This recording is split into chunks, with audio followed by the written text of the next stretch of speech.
Il n'y a pas de recette, hein. Chaque écrivain, il a sa méthode et sa manière de faire. Ouais. Après, il y en a des écrivains qui vont travailler à partir d'un plan, qui a déjà réfléchi le sujet.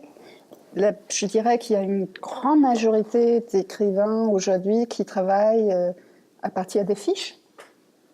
C'est-à-dire qui, à la manière de documentalistes, vont déjà se dire ce sujet-là m'intéresse, je vais travailler là-dessus, et qui vont aller faire toutes les recherches qu'il faut pour bien connaître leur sujet. C'est-à-dire qu'ils incarnent le sujet. Et après, ils écrivent le bouquin, et donc il y a parfois un plan, parfois pas du tout. Après, il y a des écrivains comme moi qui font le contraire.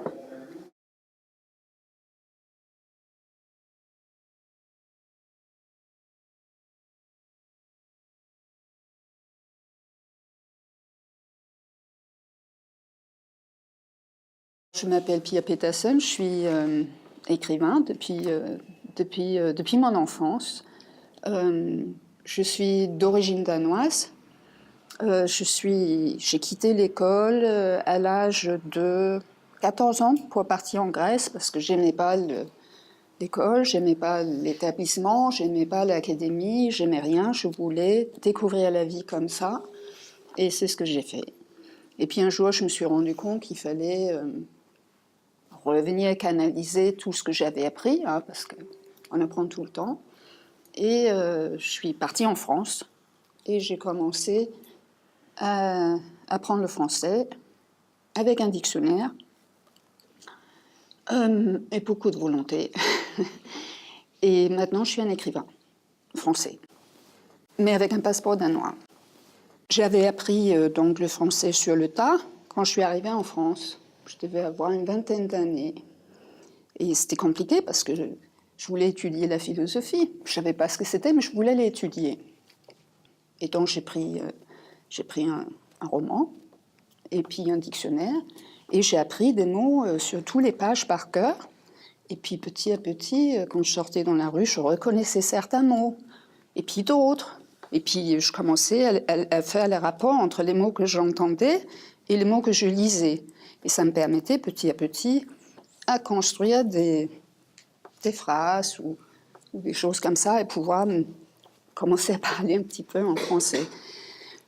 Cela dit, ma première entrée à l'université était compliquée. Ma première note, c'était moins 20 sur 20.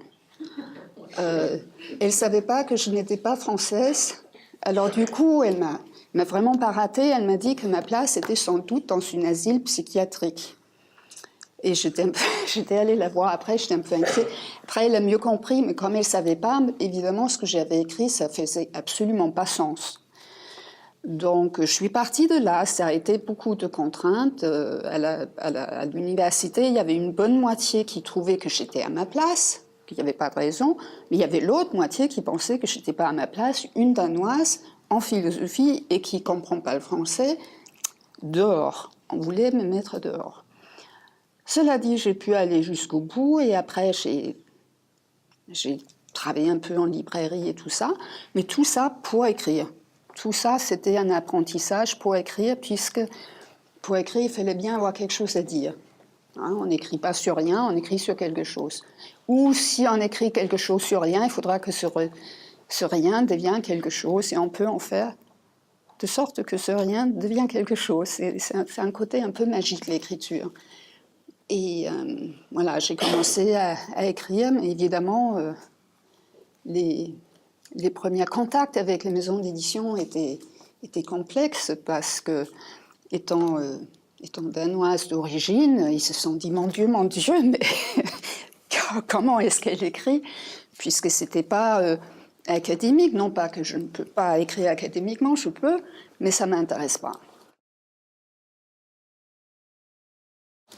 Oui, mais en même temps, c'est une langue comme les autres, elle est pas si compliquée que ça. Hein. Elle est riche, mais ça c'est bien. Riche, ça veut dire on peut prendre ou pas prendre en fonction de ses besoins. C'est une langue formidable, c'est une langue très ouverte, hein, mais c'est un peu à l'esprit des Français aussi. Hein, que malgré ce qu'ils veulent bien dire d'eux-mêmes, je considère quand même toujours que c'est un peuple très ouvert. Ça se développe en fait, enfin Balzac, il avait fait la comédie humaine en tissant des liens entre les différents personnages. Il allait sortir un personnage qui allait être le personnage central et le roman suivant, il allait être dans les spectateurs, plus ou moins. Je fais un peu pareil avec les idées qui sont toujours d'actualité, en ce sens que je vis dans un monde qui me semble profondément mal fait. Je me dis toujours qu'on a la possibilité de faire tant de choses, on a toute la technologie qu'il faut pour faire des choses merveilleuses et on continue à scier la branche sur laquelle on est assis.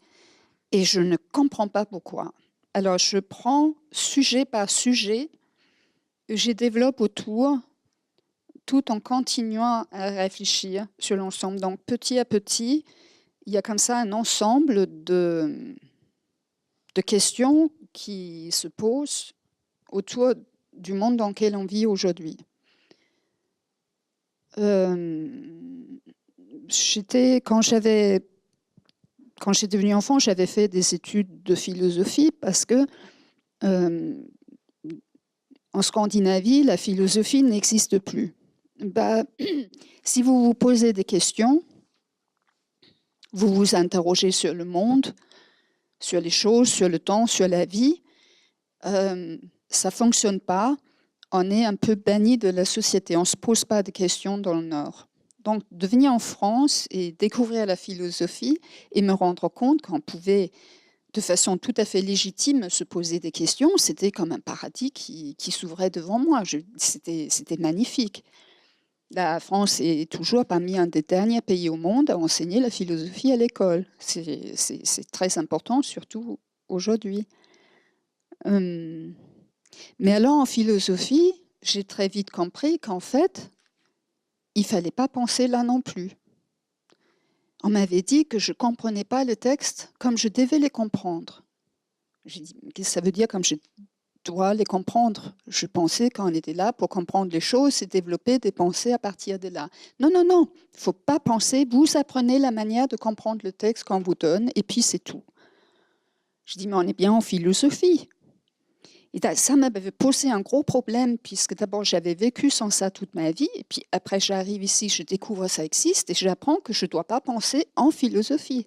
Ça m'a vraiment posé un problème. Après, je commençais à écouter un peu les dialogues des philosophes, et j'arrivais pas à comprendre.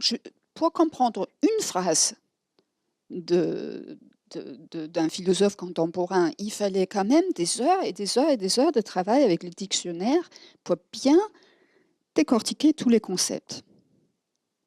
Je me suis rendu compte au cours de ma maîtrise, de mon professeur, qui a eu la gentillesse de m'avouer qu'en fait, ils utilisaient tout, lui surtout aussi, ce langage, parce qu'en fait, ils n'avaient rien à dire. C'est une façon de masquer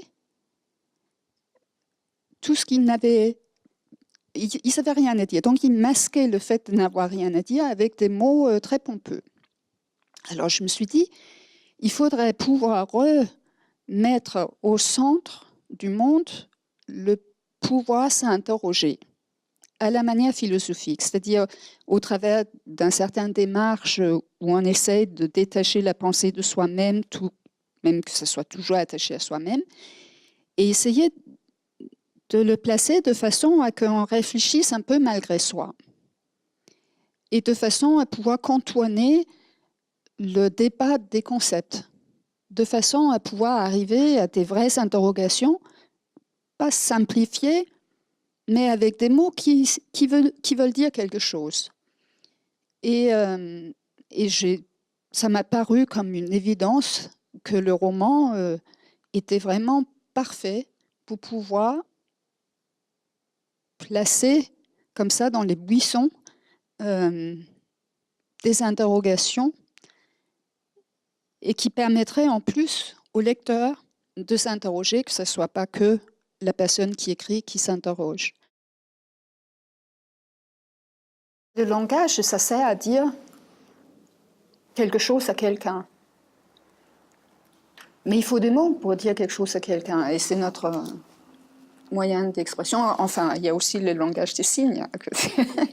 Mais je veux dire, c'est notre moyen d'expression.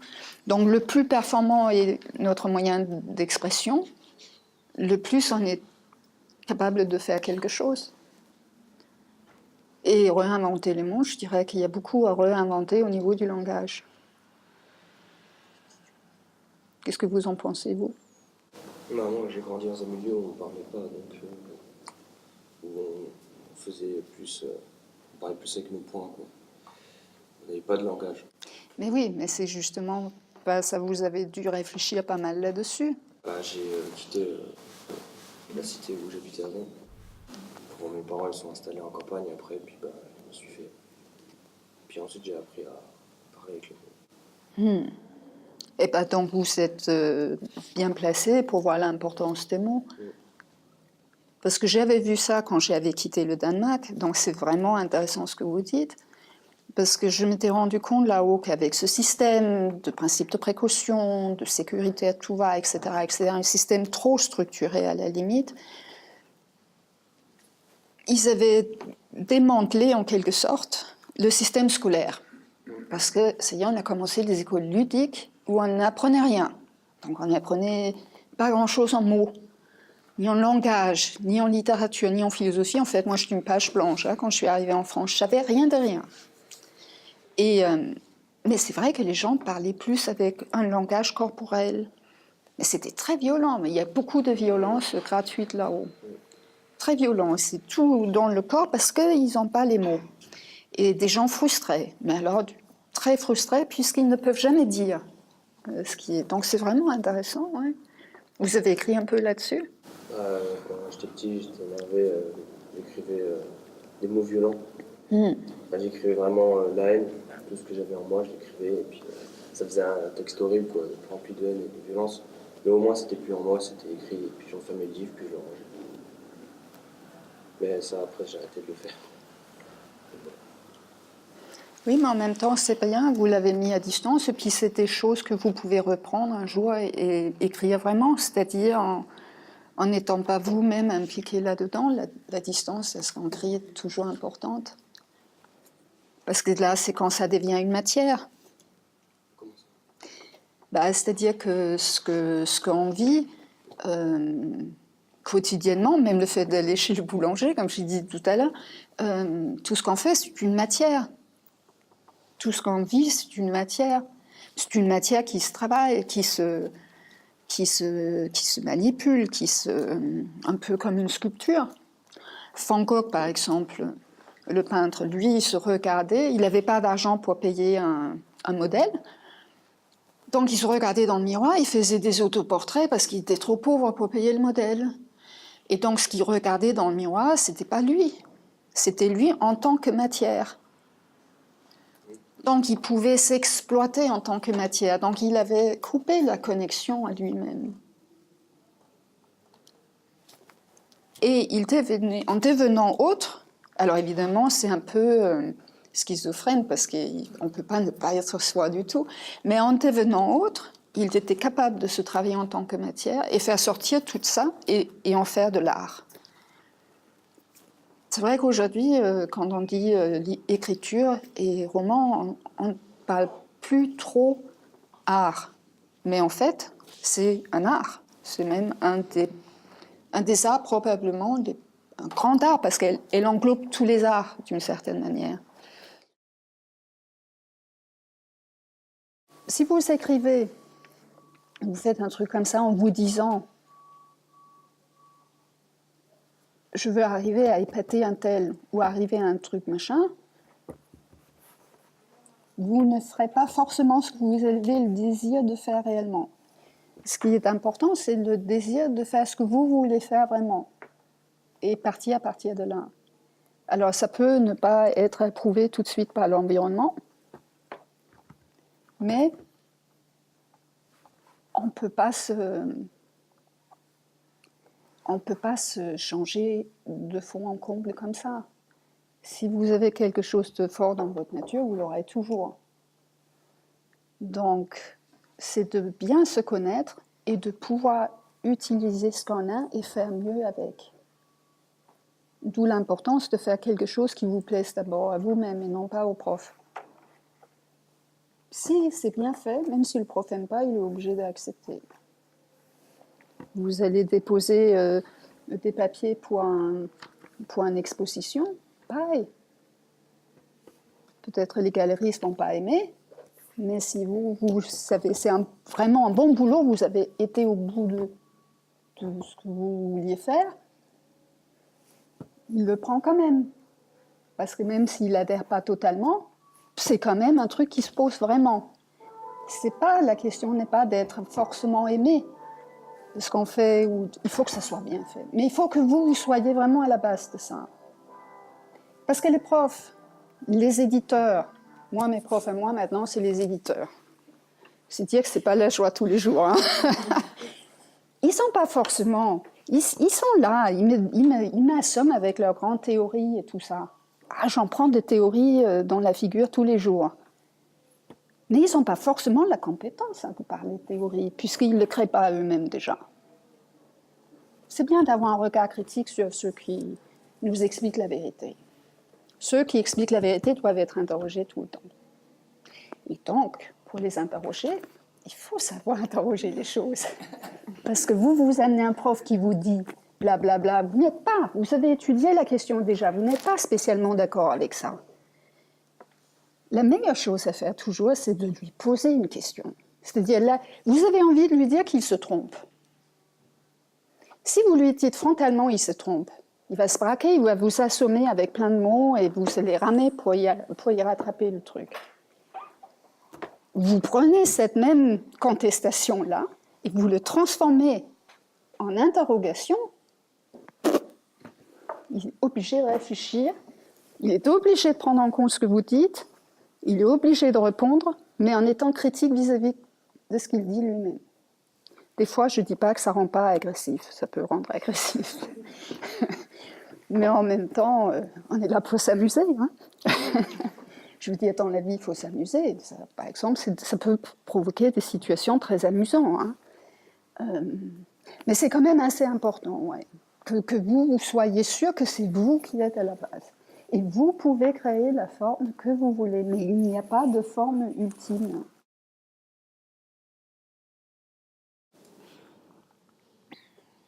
Je dirais que sur un plan personnel, dès qu'on commence à marcher dans la rue, on le réinvente d'une certaine manière, parce que tout ce que vous faites a une forme d'empreinte d'une manière ou d'une autre. Mais plus spécifiquement, on est quand même dans un... Enfin, je pense, enfin ça n'engage que moi, hein, mais je suis assez sûre, même malgré tout, qu'on est à la fin d'un système économique et qu'on est vraiment en train de voir qu'est-ce qu'on fait maintenant. Parce que là, on est au bout du capitalisme. Hein, on ne peut plus aller plus loin, à moins de couler la planète, ce qui n'est pas dans notre intérêt, parce qu'a priori, on en a besoin pour nous poser. Donc, il faut réellement réinventer le monde. Mais réinventer le monde, ça veut dire à la fois réinventer ou regarder ce qui se fait maintenant en matière économique ou en matière de travail. Les mots, redéfinir pas mal de mots. Par exemple, redéfinir le mot travail, déjà, qu'est-ce que ça veut dire aujourd'hui? Mais aussi réinventer le fait même de penser. Pas réinventer, peut-être le définir autrement, peut-être donner des extensions, des définitions. Il y a beaucoup de choses qui se font et ça me frappe toujours de voir que beaucoup de choses se sont mises en place et le gouvernement partout sur la planète continue à refuser de regarder ce qui se passe et de baser leur politique là-dessus. Ils continuent à s'accrocher à un vieux truc. Et donc, réinventer le monde, c'est peut-être de vraiment travailler là-dessus, de vraiment ajouter aux mots pour que le langage puisse réellement dire ce qu'il est. Parce que c'est comme si le langage est en décalage par rapport à ce qui se passe. Si les politiques sont en arrière, eh ben, le langage aussi. Parce que quand on dit travail, on dit mérite, argent, travail. Mais c'est pas comme ça que ça marche aujourd'hui. Il y a plein de gens qui travaillent gratuitement et qui travaillent encore plus durement que des gens qui ont des emplois. Les riches, beaucoup de riches sont juste des actionnaires, ils ne bossent plus. Et puis ils nous disent qu'il faut bosser. Il y a beaucoup de choses à redéfinir dans ces domaines-là. En fait, si on écrit étant d'accord avec soi-même, si je suis en admiration face à ce que je fais, je ne peux rien faire de bon. Je suis toujours en désaccord avec moi-même, donc je me pousse toujours à aller plus loin. Je suis toujours en train de me dire non, ce que je fais, c'est pas au point, c'est pas ça encore. Donc il y a quand même évidemment, il y a une espèce de curiosité qu'il faut maintenir en vie tout le temps. Si moi, en écrivant, je trouve que ce que je fais, ça m'ennuie, il y a de fortes chances que ça ennuie aussi le lecteur. Donc si moi, je ne suis pas excitée, je ne vois pas comment le lecteur, lui, peut être excité. Donc la première chose, c'est à la fois savoir aimer ce que vous faites, mais aimer, peut-être plus aimer ce que vous êtes en train de découvrir pendant que vous écrivez, mais aussi pouvoir vous dire que ce que vous faites n'est pas forcément assez bien.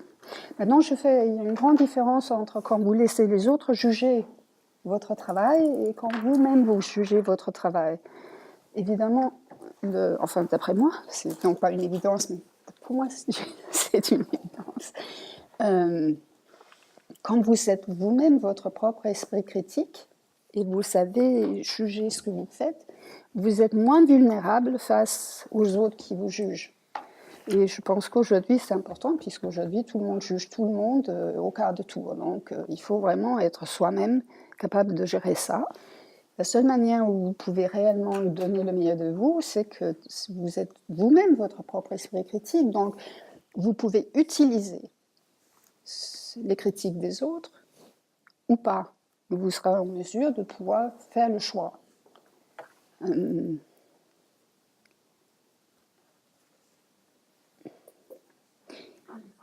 Quand vous écrivez, je crois que quel que soit le type d'écrit que vous faites, quel que soit le type d'écrit, que ce soit un roman, une nouvelle, une légende pour un tableau, une lettre pour une administration, si vous êtes capable d'écrire contre vous-même, en partie, vous serez toujours en pouvoir de force par rapport à ce que vous écrivez, parce que vous aurez toujours ça sera toujours vous qui l'aurez écrit. C'est-à-dire que vous n'empruntez pas les pensées ou les argumentations de quelqu'un d'autre. Vous êtes vous en contrôle de ce que vous écrivez, donc ce que vous avez à dire. Ça, c'est quand même essentiel, parce qu'aujourd'hui, on a du mal à discerner ça. Mais quand vous arrivez à avoir un regard vraiment critique sur ce que vous faites, vous pouvez, à partir de là, vraiment dire ce que vous avez à dire, et non pas ce que quelqu'un dit à travers de vous. C'est une façon d'écrire sa vie. Après, il y a aussi des choix qu'on fait. Moi, je choisis de façon très claire de mettre en évidence le fond de ce que je veux dire et pas rester trop formel. C'est-à-dire que pour moi, l'écriture est au service de la pensée, pas le contraire. Je trouve inintéressant de m'occuper à savoir si j'ai bien utilisé tel temps au lieu d'un tel autre pour montrer que je maîtrise le français. Je ne cherche pas à montrer, quand j'écris, que je maîtrise le français. Je ne cherche pas non plus à montrer que je suis cultivée. D'ailleurs, je ne fais, sauf pour mon roman qui va venir, mais pour tous les autres, jamais. Il y a référence sur référence sur référence. Jamais référence. Il n'y a pas référence, c'est écrivain. C'est moi qui écris. C'est pas, je veux dire, je ne suis pas... Victor Hugo écrivait à son temps. Moi, j'écris à la mienne. Lui, il ne faisait pas beaucoup référence aux autres écrivains. Moi, j'en fais pas non plus. Donc, voilà, c'est d'une certaine manière une façon de réinventer le monde, puisque soit vous êtes dans l'histoire et vous faites sur la base de cette historicité, soit vous dites, OK, j'ai appris, mais maintenant c'est moi qui fais. Et puis on se met à niveau. moi, ouais, c'est une façon de se libérer d'un passé, ce qui est absolument indispensable pour écrire, en fait, je crois.